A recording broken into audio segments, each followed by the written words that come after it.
మా latest videos కోసం మా ఈ తెలుగు న్యూస్ ఛానల్ సబ్స్క్రైబ్ చేసి గంట సింబల్ యాక్టివేట్ చేసుకోండి.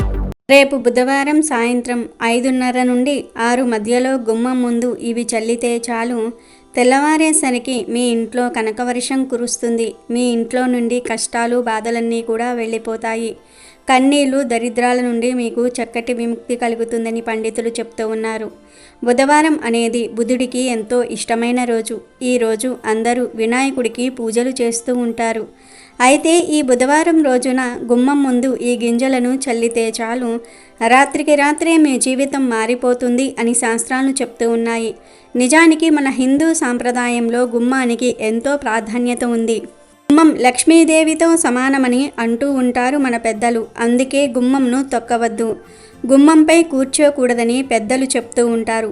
పద్ధతిగా గుమ్మంను అలంకరించుకున్న ఇల్లు లక్ష్మీదేవి అనుగ్రహం పొంది సుఖ సంతోషాలతో వర్ధిల్లుతుంది. పట్టణాలలో అపార్ట్మెంట్ల సంస్కృతిలో ప్రధాన గుమ్మానికి తప్ప ఎక్కడా ఇతర గదులకు గుమ్మాలే సరిగ్గా కనబడవు. ఆఖరకు గదులు కూడా చాలా ఇరుకుగా కట్టుకునే పరిస్థితి ఏర్పడింది.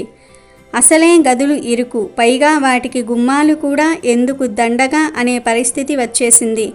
కానీ కనీసం ప్రవేశ ద్వారానికైనా గుమ్మాలు ఖచ్చితంగా ఉండాలి. ఏ గృహానికైనా గుమ్మాలు తప్పనిసరి. పల్లెటూళ్ళల్లో నిర్మించుకునే గృహాలను ఒక్కసారి గుర్తు చేసుకుంటే ఇంటి సింహద్వారం ఒక్కటే కాదు, ఆ ఇంటిలోని ఏ గదికైనా గుమ్మాలు ఉంటాయి. గుమ్మం ఇంటికి శ్రీరామ రక్ష. అందుకనే గుమ్మంకు పసుపు కుంకుమలతో అలంకరించమని మన పెద్దలు చెప్పారు. రోగాలను దరిచేరనీయకుండా మన గూటిని అపరిశుభ్రతకు తావు లేకుండా ఉంచుకోవడానికే ఇంటికి గుమ్మం ఉండాలంటారు మన పెద్దలు. ఇంతటి ప్రాముఖ్యత ఉన్న గుమ్మాన్ని కాలితో తన్నకూడదు, దానిపై కూర్చోకూడదు.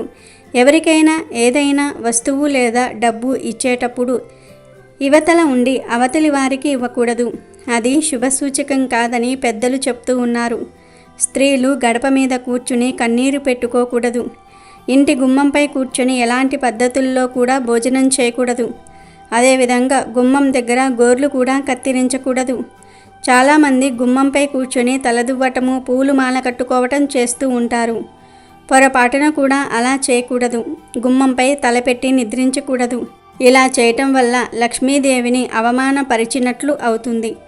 చాలామంది ఇంటి గుమ్మం ముందు డస్ట్బిన్లు, విరిగిపోయిన కుర్చీలు పెడుతూ ఉంటారు. అలా పెట్టడం వల్ల ఇంట్లో శుభం జరగదు. గుమ్మం ముందు డస్ట్బిన్లు, విరిగిపోయిన వస్తువులు పెట్టడం వల్ల అరిష్టం జరిగే అవకాశం ఉంది. కాబట్టి డస్ట్బిన్లు గుమ్మం ముందు పెట్టకూడదు. చాలామంది ఇంటిలోనికి ప్రవేశించే ముందు గుమ్మం దగ్గర చెప్పులు వదిలి వెళ్తారు. ఇలా గుమ్మం దగ్గర చెప్పులు వదిలి వెళ్తే ఇంట్లో నుంచి లక్ష్మీదేవి వెళ్ళిపోతుంది.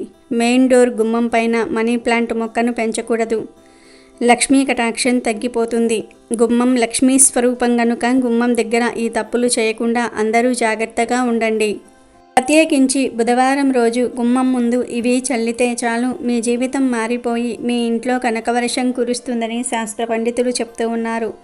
మరి బుధవారం రోజు గుమ్మం ముందు ఏం చల్లితే కనకవర్షం కురుస్తుందో ఇప్పుడు మనం ఈ వీడియోలో వివరంగా తెలుసుకుందాం.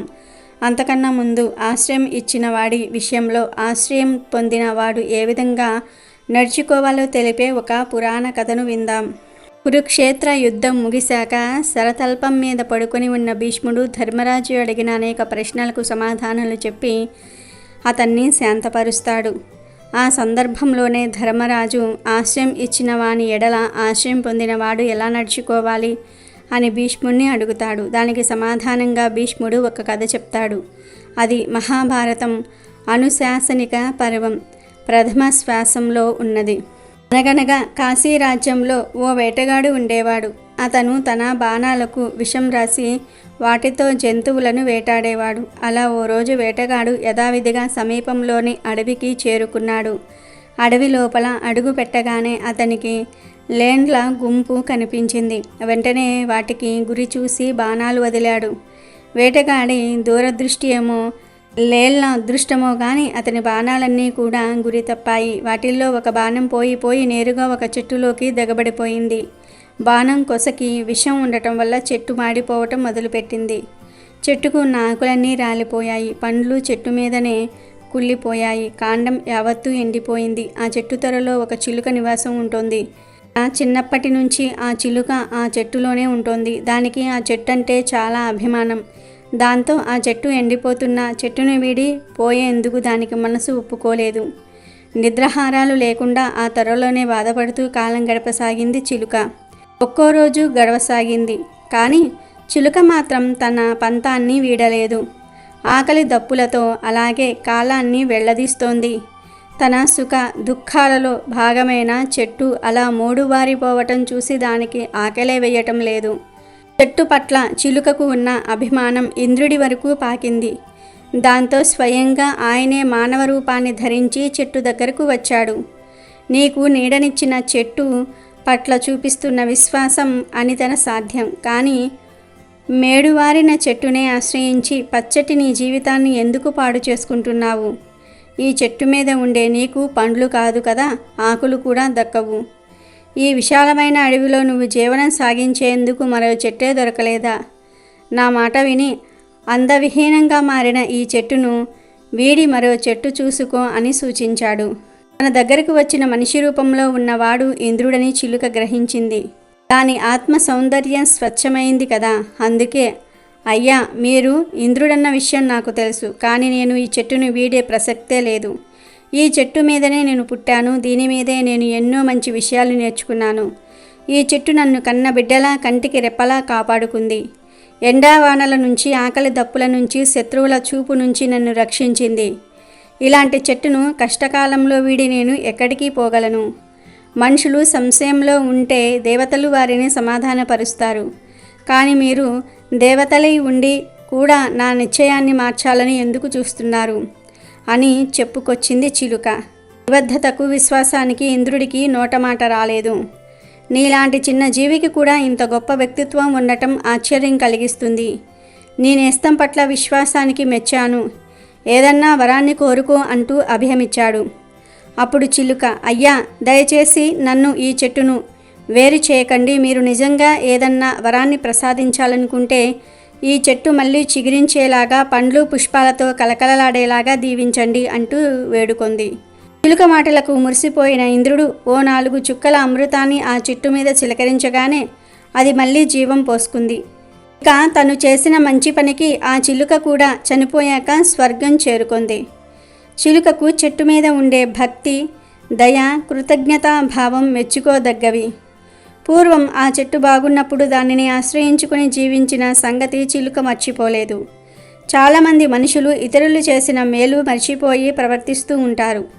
ఈ కథలో చిలుక చేసిన పని అలాంటి వారికి కనువిప్పు కలిగించేదిగా ఉంది. వీడియోలోకి వస్తే, బుధవారం అనేది గణపతికి ఇష్టమైన రోజు. బుధవారం రోజు ఇంట్లో గణపతిని పూజించాలి, లేదా గణపతి ముందు దీపం పెట్టి నమస్కారమైనా సరే చేసుకోవాలి. ఇక బుధవారం రోజు సాయంత్రం 5:30 నుండి 6 గంటల మధ్యలో చక్కగా 1 స్పూన్ మెంతులు, 1 స్పూన్ ఆవాలను తీసుకొని మీ కుడి చేతిలో వేసుకోండి. ఆవాలు, మెంతులు ఈ రెండింటిని కలిపేసి మీ కుడి చేతిలో పట్టుకోండి. తర్వాత వీటిని చేతిలో పట్టుకొని మీ ఇల్లంతా ఒక్కసారి కలియదిరగండి. బెడ్రూమ్, బాత్రూమ్, కిచెన్, హాల్ ఇలా అన్ని గదుల్లో తిరిగేయండి. అలా ఇల్లంతా తిరిగిన తర్వాత మెంతులను, ఆవాలను తీసుకొని మీ ఇంటి మెయిన్ డోర్ దగ్గరకు వెళ్ళండి. అంటే బయటకు వెళ్ళవద్దు. మీ ఇంటి మెయిన్ డోర్ దగ్గరకు వెళ్ళి ఇంటి లోపలే నిలబడి, మాకు ఉన్న సమస్యలు పోవాలి, మా ఇంట్లోని దుష్ట పీడలు, బాధలు అన్నీ తొలగిపోవాలని దృఢంగా ఒక్కసారి సంకల్పం చెప్పుకోండి. ఆ తర్వాత ఈ మెంతులను, ఆవాలను ఇంటి లోపల నిలబడి మెయిన్ డోర్ బయటకు అంటే గుమ్మం ముందు పడేలాగా విసిరివేయండి. ఇలా విసిరివేయటం వలన మీ ఇంట్లోని చెడంతా కూడా పోతుంది. ఇంట్లో వారికి మంచి జరుగుతుంది. ఖచ్చితంగా ఫలితం వస్తుంది.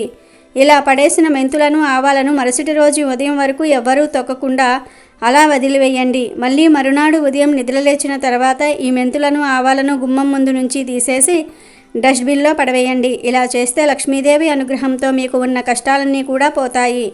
కనుక మీరు కూడా బుధవారం రోజు గుమ్మం ముందు వీటిని చల్లి శుభ ఫలితాలను పొందండి. అమెజాన్లో బెస్ట్ డిస్కౌంట్స్ కోసం వీడియో డిస్క్రిప్షన్లో లింకు ఉంది, చూడండి. అలాగే మా టెలిగ్రామ్ ఛానల్ సబ్స్క్రైబ్ చేసుకోండి.